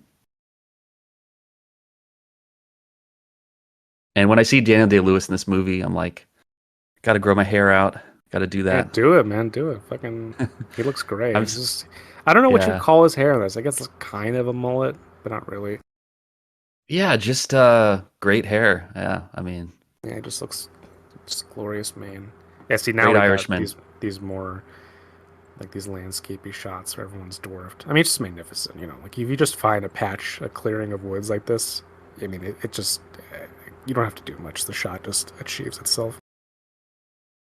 And this sequence is some of the best action I think in the film, and a film full of great action. Like Oh, there's one shot totally. in particular where the forest comes alive, and there's like this kind of it's a crane shot, and it's this coverage basically like this angle where like Hmm. all the Huron just descend on them from both sides, and you just get this But like I love this cacophony bit of where you have like the pure black trees and like yeah. the shadows of just like understanding that yeah the forest is contains all these observers. Okay, so it's this 1 hour 13 minutes. So this is I think the start of like that the ham section of the movie where it's just like boom, boom, boom, boom. There's just Right. like So, see, no, this is the crazy yeah, shit is that like these guys can just come out from nowhere and just hack people to death. And mm-hmm, because the guns that they're using are so cumbersome, like and they've been trained to use them to fight warfare in this very stilted, like mass firing way. Like you can just harry people, on these sort of marches. You can just go and fucking, like stab some dude in the back, run away, disappear into the bush, and they can't fucking get you. Because these British dudes, they aren't trained to fucking fight with their sabers or whatever. Like they're trained to stand in a crowd and to fire at the enemy and then drop dead when the bullets, when some stray bullet manages to hit one of them. I yeah. mean, I mean, it makes you understand like why the British actually lost the fucking American. I don't know what would you call it? Yeah, the Revolution. Revolutionary War, It yeah, is because like they would have just fought like this over and over and over again until like I mean it's like what happened in America. Sorry, what happened in Vietnam when America invaded that place. It's just you're going to a territory that you know nothing about, fighting against people who are literally just gonna take pot shots at you, and they don't give a fuck. Like they have no they have no mass army, not really. Like most of them are just undisciplined militias. They're just gonna come at you over and over and over again, and you're just gonna grow slowly weaker, and you're gonna get chipped away, and it's gonna get more and more expensive to maintain your presence there. And look at this. I mean, this is like a Delmer Dave shot. This is glorious. Yeah, Yeah, let's that's what I was go. talking about. Greens. Let's make it happen. Yeah. Yeah, home Look, field advantage, and look yeah. the way the smoke looks. Oh my God. You could taste the smoke in the air, like this powdery blue aesthetic. It's wonderful. Such atmosphere. Like I'm not the world's biggest Michael Bay fan, but like what this makes me think of is how if he was doing a sequence like this, I don't know how he would be, but like he would just go all the way with the smoke. He would make the smoke just swallow, the field and then get like, Right, right. It would almost become like fog. yeah, yeah, yeah. Because why not, right? It looks good. Right. Yeah, but you look at this though, and it's like fucking, it's complete chaos. Like that, you can't like European armies didn't fight like this. Like it's like when Napoleon invaded Russia. The Russians were just they would just follow them marching and just be like, okay, kill that guy, kill that guy, kill that guy. You know what I mean? They would just slowly peck away at the Hmm. march until the march would like break apart into little segments, and then it would go after the tiny little pieces. I mean, it's brutal stuff when you think about it. Oh, this is badass. She gets off a Oh headshot. yeah, just headshots them. Yeah, see, but that's Yeah, the thing. Man loves it. Just everyone is a crack shot. yeah. You're making me think of so with Ridley's Napoleon, what always gets discussed obviously is like the more farcical aspect of it and like Joaquin's Sure. performance and everything, but the battles are incredible in that. Like I mean, I Oh, they're would love to so good. rewatch it just to yeah. It's some of the best things that Ridley's ever done in terms of Yeah. spectacle. I mean, the whole Austerlitz sequence. Can I tell you? I just That watch was that shit on insane. YouTube sometimes, and I'm just like, damn, how the fuck did he do this? It's just incredible. Yeah, I Because need to go he's able back to and illustrate tactics so well. Like you really get the sense you understand why Napoleon was a genius because he would just be like, do this, do this, do this, do that, and then we win. Like there was this just complete understanding that he had in his head that he was able to project onto the battlefield. I mean, it's the complete opposite of stuff like this, right? Where it's just fucking dudes murking each other with axes and fucking bashing each other's brains out. Hmm. I feel bad. So when I went and saw Napoleon, when it came out, and then the lobby they had like posters that they were like selling for like $5, and so I got a Yeah. Napoleon poster. I was gonna send it to you, but somebody stored it someplace, and it's so the condition's not that great. But Oh, who knows? One of these days. But dude, fucking send it to me. I don't give a shit. I'll put it yeah. up. Okay, I'll see what I can do. Now this is some old school fucking shit right here. This is what you do to a guy that you just hate. Oh I yeah. love that he's Oh, also got all his okay. guys to like guard him while he's doing this. They just have an understanding. Nice guys, looking after their bro like that. That's right. Pat, I'm gonna do this for you someday when you just decide to rip out the heart of your enemy. The beating heart of my enemy.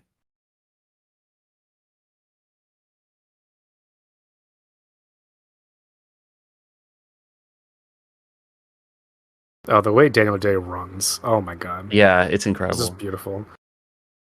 So I don't know what it is. So like it always works. Like he's had no airballs with this, but like man's habit of finding an actor that conveys like a spiritual aspect of the character they're portraying, but like he has to deconstruct physically like completely from like the way they are in life and rebuild them in the Right, image of everything's a whatever the reflection of everything else, right? The way he yeah, runs is the character.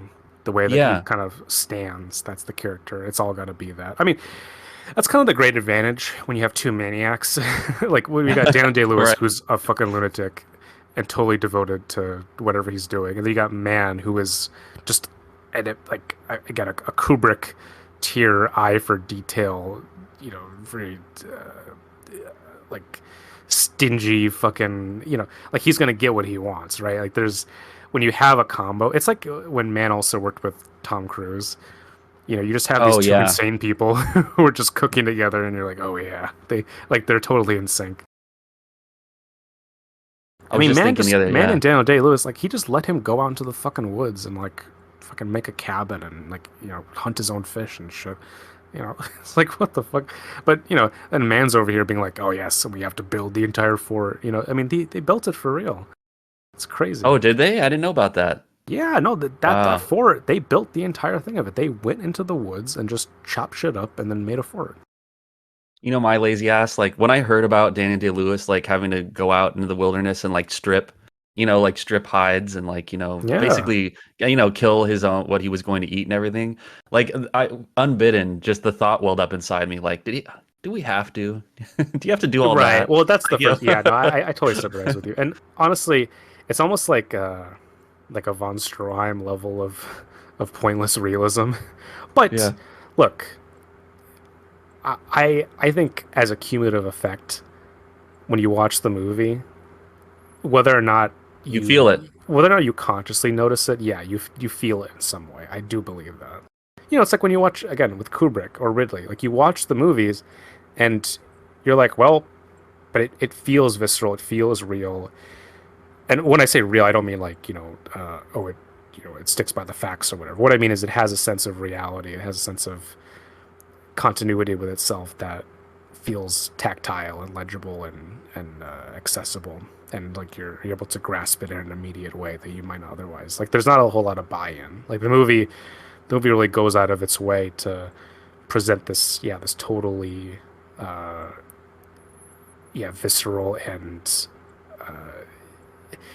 just a version of its reality that isn't contrived at all. You don't have to do that much effort to get people to say like, okay, no, I get it. Like you just intuitively understand.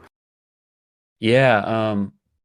I love what Will Smith was saying recently on Hot Ones about Michael Mann that like he, between action and cut, like he will defend that moment with his life, and all he's trying to do basically is array um, all the factors, together to kind of create these perfect, like perfectly authentic moments between action and cut, where the characters can just be, and yeah, and like you said, we have that buy-in completely. Yeah, it's all that effort so that you can have a couple seconds of footage, right? But that was it. Like David Thompson talks about how you can always tell genius by just a superfluous attention to detail, and Right. I think it's very true.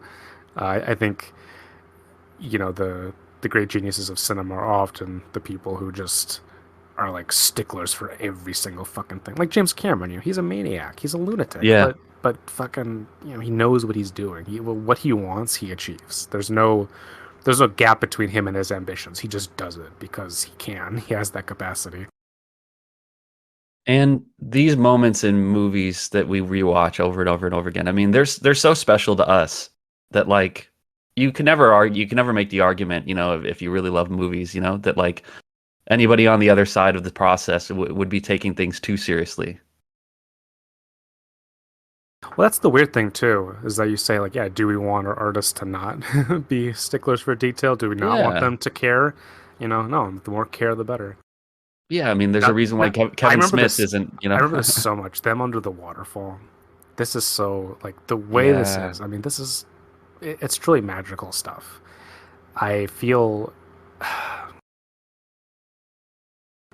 I don't know. It's like again, it's a very primordial thing. I mean, water is so important in Michael Mann's vision of the world, Yes. and here when you just have this sense of the roaring torrents, but they're kind of hiding under here in a very delicate and vulnerable way. It's yeah, it just like achieves this elemental simplicity and power. I'm the last time I watched this, like in prep for this, I just found myself thinking, like wishing that they would not be discovered by Magua and his crew. Right, totally. That's what you're hoping. You're just like, all right, I hope they actually just got away. Yeah, it's like Hansel and Gretel hiding in the forest or whatever, just like shh, just keep your voice down. I love At this least bit they where he can. comforts her over her father's death. Like it's like Yeah, you could yeah. tell like he just immediately understands. Like, all right, just let it out. There's this. You just understand wordlessly, like how much he cares for her, and then her resolve to be strong and to say like, all right, yeah, just don't tell this to Alice. hmm And I Look at mean, he had this is reason. great. Yeah, yeah, he had reason to hate her father, but even he, recognizes a father, a Wait, connection between a father and a he's daughter. not an Yeah, asshole. yeah.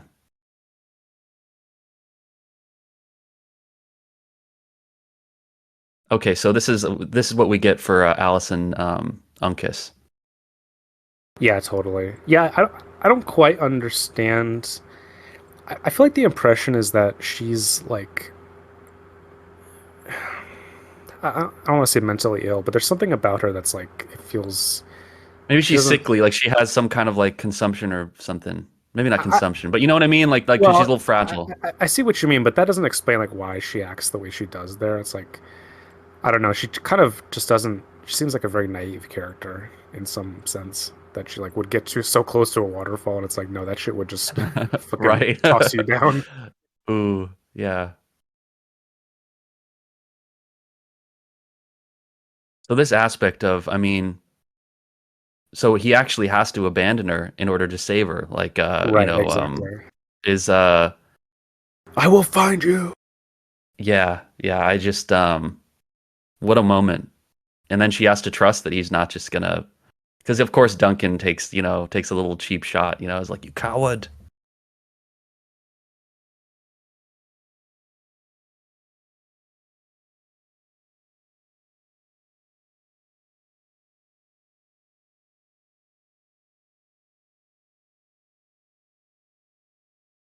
Now there's like a montage coming up set to a Clannad song, like this Celtic Hmm. band, Yeah, no, and I love Clannad. I love it. Yeah, yeah. I mean, Have you I listened to them? thought no, I haven't. They're great, man. You should check them out. They're awesome. Yeah, I've just heard the song from this movie, but I like the Chieftains. Are they kind of like the Chieftains? I never listened to the Chieftains. I mean, Yeah. there's no exaggeration to say that the soundtrack to this movie is in every single used CD shop that I've ever been to. I mean, I own a copy. It's everywhere. Like this, because Titanic is in there somewhere. yeah. Oh no, this Titanic, Pulp Fiction, just everywhere. They're Oh yeah, everywhere. yeah. You could Braveheart maybe. throw a rock, and this bit where he's falling down the. Look at That's this. badass. Oh my This is God. Wow. amazing. Wow. Yeah. I mean, again, just man in water. He loves it. He's obsessed. Mhm. I should seek out. I'm sure that man recorded a commentary track for this, or somebody did at some point. Yes, Like, yeah, it's on the Blu-ray I have. okay, because yeah, I want to know the stunt performer that did that stunt. I mean, yeah, what an ace. But I have to appreciate how this movie caught on so big that people were listening to an orchestral soundtrack from a film. Like, I feel like that's gone away Right. a little bit. No, I totally agree with you. Yeah, it is unfortunate. I mean, yeah, just scores and soundtrack are so much more important.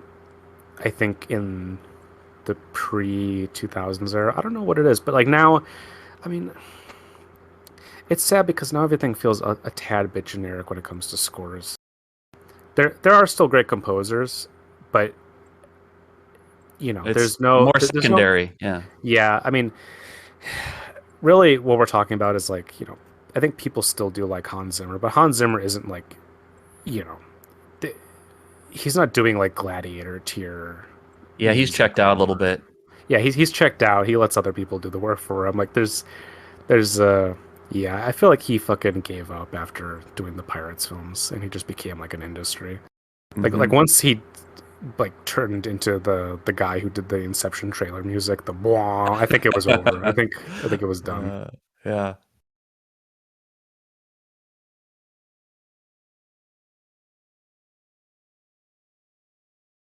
No, Daniel, we're not going to let you slide over these rocks at 60 miles an hour. We know you really want to, but it's dangerous, buddy.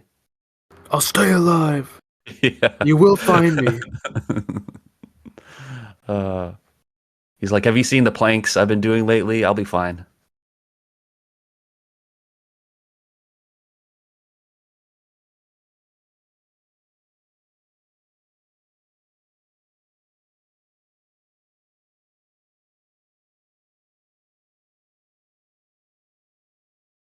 Yeah, like nobody remembers how hard it was making it, or it doesn't matter how hard it was at the time. What resonates or like what lasts is like, the quality of the movie that you built, and like making this had to have been just like brutal. But I was just thinking about this in the context of Mad Max Fury Road, about how like the experience of making that, from what I understand, was like very very arduous. But Oh by yeah, the it sounds like time, hell. yeah, but by the time they were all seated and watching this thing, they were it all that all went away. I mean, like this is what it's it's all just to kind of build that moment. Right. Yeah, one of the composers, I think the main one, Trevor Jones. Yeah, I look at his work. He did Labyrinth. He did the music for Dark City, which is Oh yeah, has Labyrinth. incredible score. He did the score for fucking Excalibur. You know, Oh, by the way, look at this. Oh, I love them running up the sheer yeah, rock there I go. wall. Just Yeah. just just love my guys running. And we were talking about the Thin Red Line, and I heard and I was watching some interviews with about like Terrence Malick, and he had this expression of like, you're gonna need to get your legs under you for this role, or you're gonna need to get your legs behind you. And this is also Last of the Mohicans is very much a Oh, got to get your totally. legs under you. Well, because you're in this totally natural environment. You have to run up and down. Like beyond even just being fit, you kind of have to understand the terrain. You really do have to, because like if you misplace your foot wrong or something, where you're trying to do one of these running scenes, you're gonna fucking sprain your ankle on these jagged rocks that are Yeah, just and not strutting out from the mountain. I mean, like we don't think about that kind of stuff, but it's true. Yeah, I mean, not doing it just once, but over and over and over again to get everything right. And then all the while there's money running out like a sieve. You're up against kind of like the Totally, ticking totally. clock Well, of production. Yeah. but when you frame it like that, you understand why man is like so meticulous. Is because you have to. Like, Yeah. if you don't, then you fuck up the entire thing, and it just runs into you stall out, have to get additional days. Like it is complicated. Mm. Just the task of like I think underrated thing of directors is it's one thing to have a vision, but to be able to execute on it in a consistent way, that is just to have a work ethic. That's a difficult thing. Not everyone has that. Hmm. What a wonderful scene this is. The kind of big, debate. Where it's like this is like the Congress. Right. Well, this is the interesting thing is that man really shows us he showed us like the way the British are doing things, the way the French are doing things, and now we get like the Huron side, and yeah, it's almost like a court scene in a way.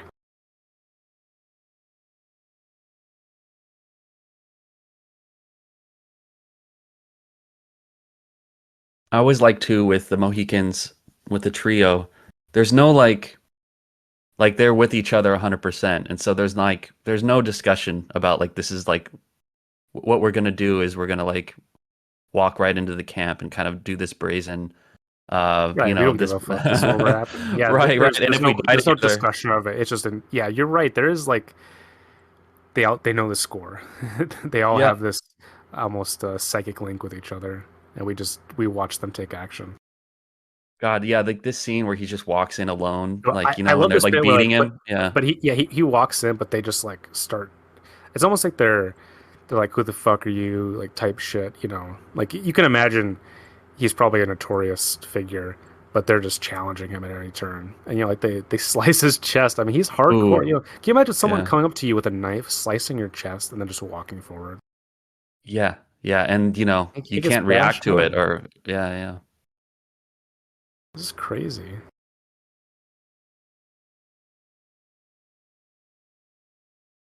And it's a testament to the movie that like so we always remember this, but like Duncan's sacrifice, where he's just like at the moment of truth, he decides I'm gonna let myself get burned alive. So, which you Right. could say there could be an element of spite in that, like it's like this is the way that I win the romantic triangle is by Well, letting myself get burned on the stake. But sure, but also it's yeah, yeah. What a victory. yeah, well, yeah, yeah, but I mean it's profound, and then of course Hawkeye gives him peace. Yeah, I think that's the thing is that he understands. It's almost like he starts getting in on their wavelength, and he says, "Okay, listen, I know you're gonna take care of stuff. Let me do this one thing for you if I can." Yeah. I think he's impressed by the way that Hawkeye is talking in this whole scene and trying to negotiate stuff on his behalf, more or less. You know, like he kind of sees like, okay, this guy who I've been suspicious of this entire time, he's actually like, you know, he's got character, he's got nobility, and that, you know, Cora, if she deserves someone, you know, it is someone like this.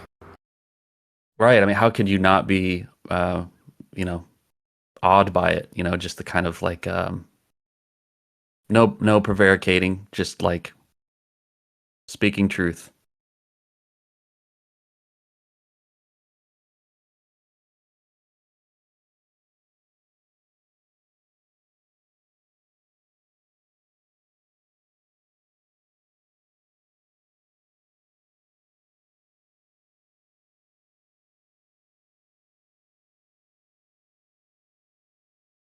Yeah, see this whole thing here. He's like, we'll become traitors as the whites are. You know, like he very much wants to. It's not a He wants matter to of do it. like, Yeah. yeah, because he doesn't want to just be like, let's do our own thing. He's like, no, no, we have to become like them. Yeah. Become like imperialists.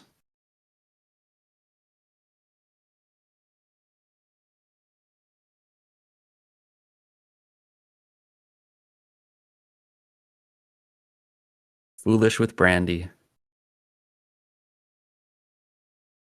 What do you think about the gold standard, Pat? The gold standard. Should we go? Should we go back to gold? Should I just like Um, should paying each other in gold bars? you know, there's like, I'm trying to remember the guy's name. I don't know. Like, I've got some friends who like, his name's Peter Schiff, I think, and he's always talking about gold. I don't know. I don't know anything about money. I'm trying to learn about money.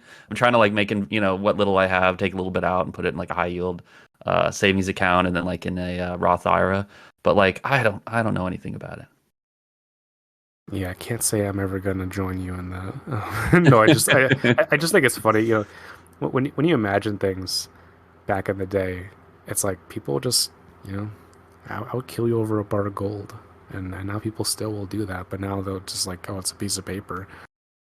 Yeah, it's on an app now. Yeah, oh yeah, not even that. Now it's digital. Yep. Yeah. Just like Blackhead showed us, everything is connected.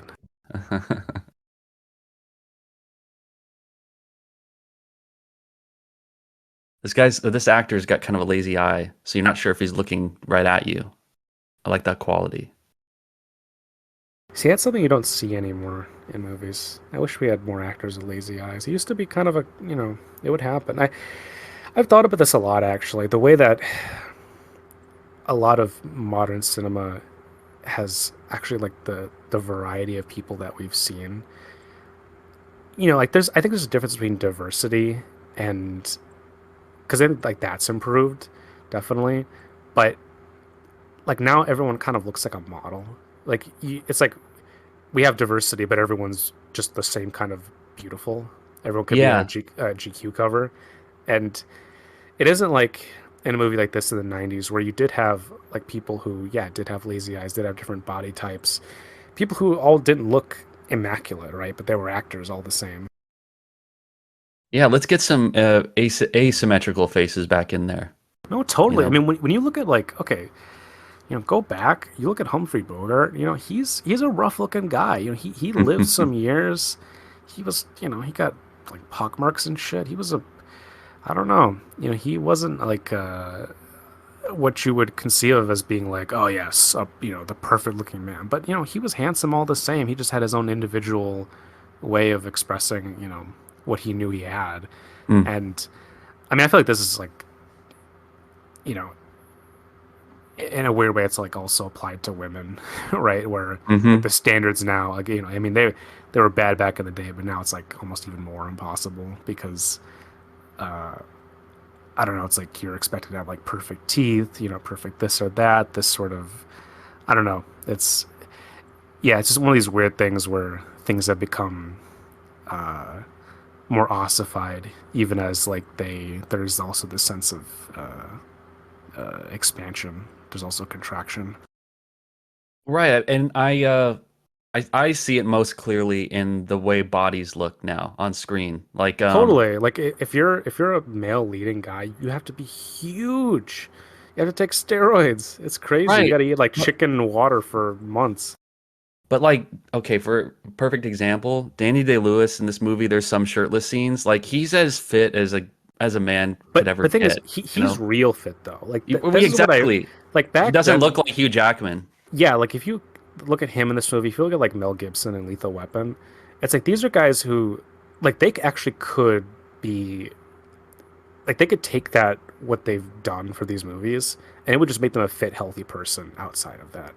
Now it's like the Hugh Jackman thing. Yeah, you're so right about that Too because much. Too in that much. first X-Men movie, he looks like that's achievable. You're like, okay, this is a guy. You know, like he's a fit, healthy, strong guy. And fucking was it Deadpool and Wolverine? I mean, he it looks like they shellacked him. Like he looks like a wax Right. model or something. It's bonkers. It's crazy. Yeah.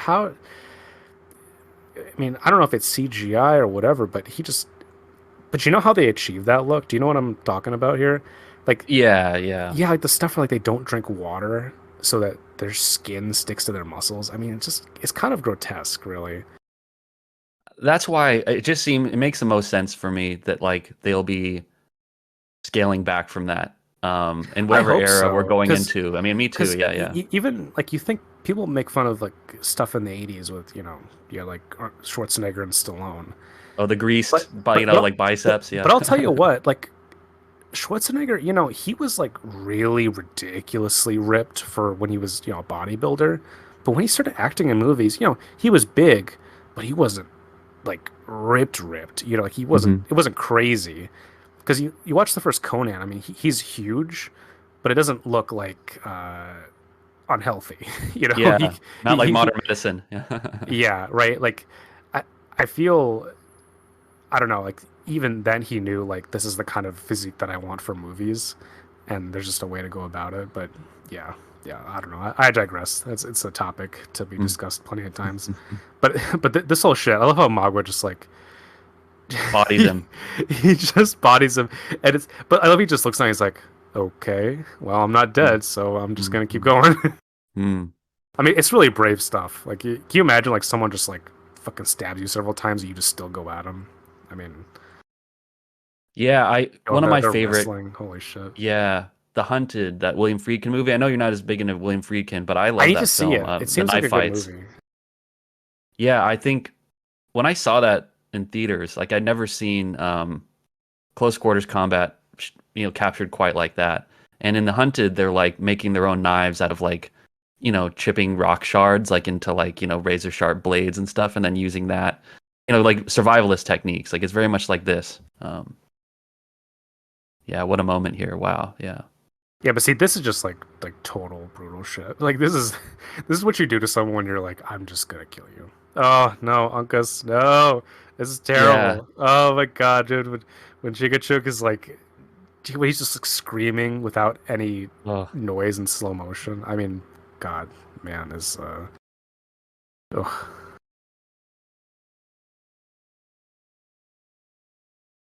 Yeah, I mean that's what struck me this last time watching it is just how much they lose. Like all the characters lose in the end. Like I mean it's Right, right, eh, totally. I mean, this whole scene is just a bloodbath.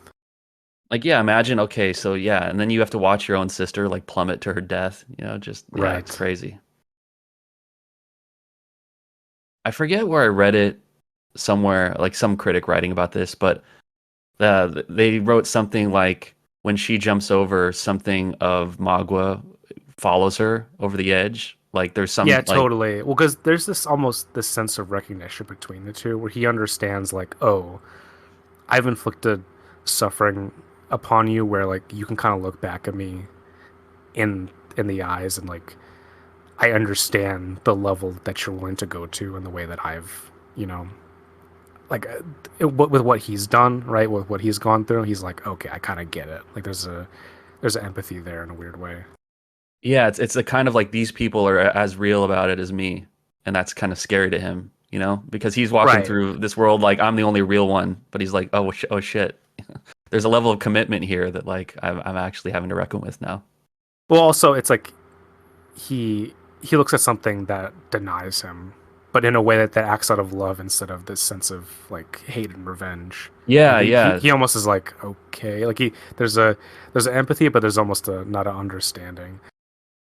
Right, because he, meeting somebody on the other side of a knife is something he understands intimately. This is And kind of a also, like, different thing. Yeah. like she's such a kind of naive character as well that it's almost like she's on the exact opposite end of the world from him, Mm. right? And that like he's gone through so much, and she's just having this all happen to her for the first time.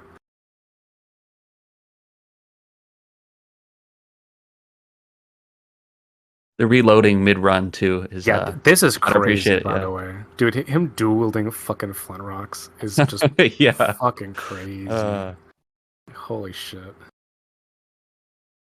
I mean, you could tell man was just like, "Let's go sicko mode. Let's just yeah, yeah, unleash." yeah. It's, I mean, it's incredible.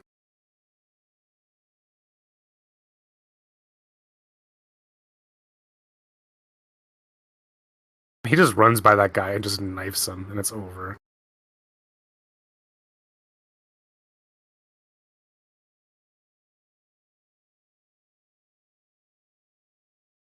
Oh, now this fight is brutal, where he breaks his fucking Yeah. arm.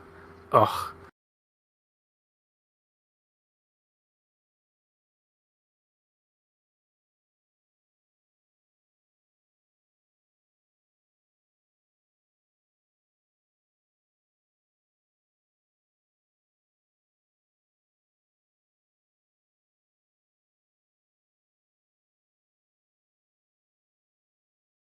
I guess audiences cheered when this moment when he falls down at the end, and that's Right. like the end of the sequence. Yeah, incredible. Yeah, but then his blood runs with the water as well. Ugh. So yeah, just elemental shit right here. So with the definitive edition that we're watching now, they end on like his funeral words. Like I guess in the theatrical, like they just kind of have them stare out into the frontier, but they end with the kind of the funeral rites for Uncas, and then he says the words "the last of the Mohicans," and I love it. I mean, I love that they give Russell Means the last word in this. Yeah, totally, totally. I mean, I think it's very appropriate. I think it's almost like he's old enough to have observed all this and to understand like the full weight and the spectrum of it. And he's almost saying, like, look, this is what I've observed and the lessons I've learned and kind of the what I'm seeing of the past and what the future holds. Hmm. Yeah, I mean, I feel like we're meant to. I mean, it's a tragedy, kind of the way that it ends. Oh, It's totally. triumphant. Yeah, I mean, it's not as simple Well, as I don't Core think and it's Hawkeye. triumphant. Yeah. I think it's more like there's a sense of breaking even as much as you can. Hmm.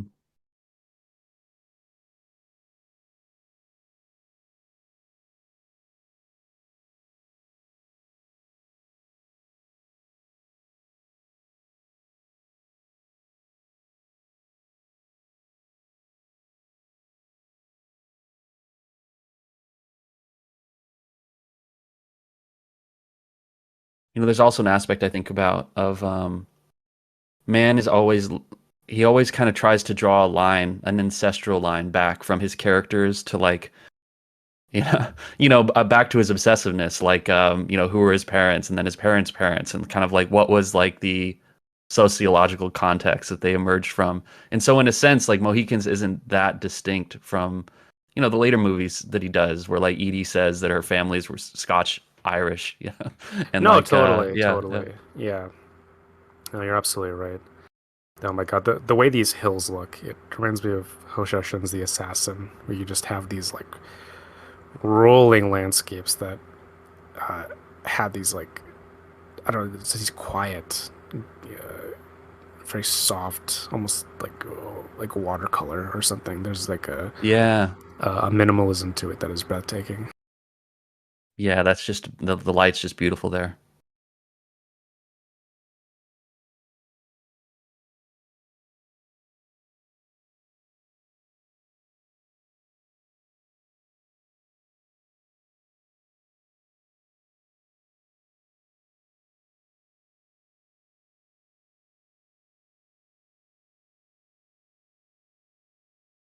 Yeah, I think as long as for as much as we want to see Heat 2, I think I've wanted for a while for him to return to this milieu somehow. Really? You wanted him to do a sequel to this? Oh no, not a sequel necessarily, but like just this genre, if you can even call it that. Oh, I see what you Yeah, mean. Yeah, no, I would like him to do another historical movie again, like a period piece. I mean, I suppose Ferrari was a bit of that, but not really. It's different. It's like right. a biopic type movie. Yeah, I would. I mean, what is it? He talked about doing a Vietnam film and a science fiction film. Uh, I suppose I'd have to take science fiction first, just because we haven't seen that yeah, from him quite. And yeah, we got a I limited mean, time here we're working I with. get I get the feeling it would be very similar to what Ridley did with Prometheus, although perhaps not Yeah, about like not about aliens or whatever, but um, in terms of the spirit, I imagine not too different. Yeah, yeah. I with man, what would I like to see from him? Yeah, I would. I feel like I asked this of all my favorite directors. I'd like to see a western from them, but I would like to see him do something because I know he loves Peck and Paw a lot. He loves The Wild Bunch. I would. He also loves. I think he said like he put My Darling Clementine as one of his favorites. I'm pretty sure. Oh, cool. Uh, yeah, I would like to see him maybe step into that or anything, right? Maybe even do I don't know. Yeah, like a book adaptation of some sort. There's a lot of stuff out there that's for him. Uh, yeah, it's the problem is he's so picky with what he does. It's he actually doesn't have a huge filmography compared to everyone else. It's very selective with what he does. Well, I'm just glad he's still in the game, and that it's even if Black Hat didn't do as well commercially, as he was hoping, as everyone was hoping. He's still working, and they still keep green lighting his concepts. They're growers. Like it takes Yeah, well, time, I that's the think, for thing people to is come that around. with directors like him, I feel you know, I think he'll get to make Heat 2, and then whatever else after that, I don't know. We'll see. I mean, he's getting up there in age. Is he? Him and Ridley are on the same age, right? They're both in their early 80s. Yeah, yeah. I think they're in their 70s. I think they're around my No, dad's no, age. no, no. Ridley's definitely in his 80s. Oh wait, okay. Yeah. So Ridley's up there, but I don't think Michael Mann's 80 yet. But Okay. don't quote Okay. me on that. Yeah. Yeah. Well, he will be by the time his next one comes out. Yeah. Yeah. I'm just hoping he does something. Because he's done plenty of like his usual "Here's my crime" movie type. He's mastered that. I'm more than contented to have that from him. I have plenty of versions of that. I would like to see him, yeah, do like something that's different, something like this, in the spirit of this, and like Ali and The Insider. That's more of what I want from him, just in terms of having like variety. It'd be nice.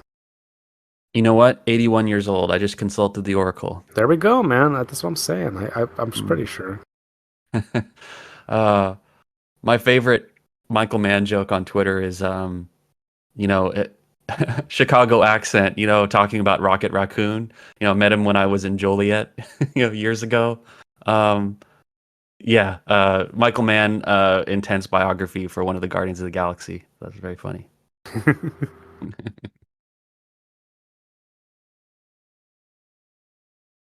So what's next on the docket for Man commentaries? Oh God, what do we got? Well, what we haven't done Manhunter. We haven't Thief.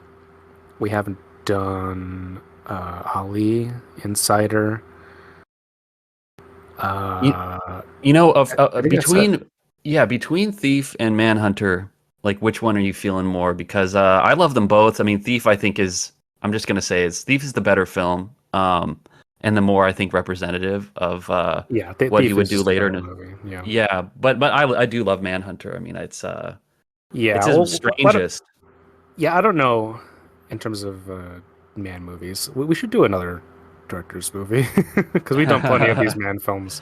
Yeah, I want yeah. to take a break from it a bit. No, yeah, for sure. But yeah, what a pleasure. Yeah, totally. I think I still want to see all his films on 35 millimeter, projected as big as I can get it. And Right. I think I've only, yeah, I mean, pretty much just his modern films, like from Collateral onward, I've seen big. But I would like to see the Black Hat director's cut on the big screen. That'd be nice. yeah, I love that so much. That was so much fun watching that Hell with yeah. you recently. Alrighty. Well, that's that. Thank you to everyone who listened, and we'll see you next time. Bye.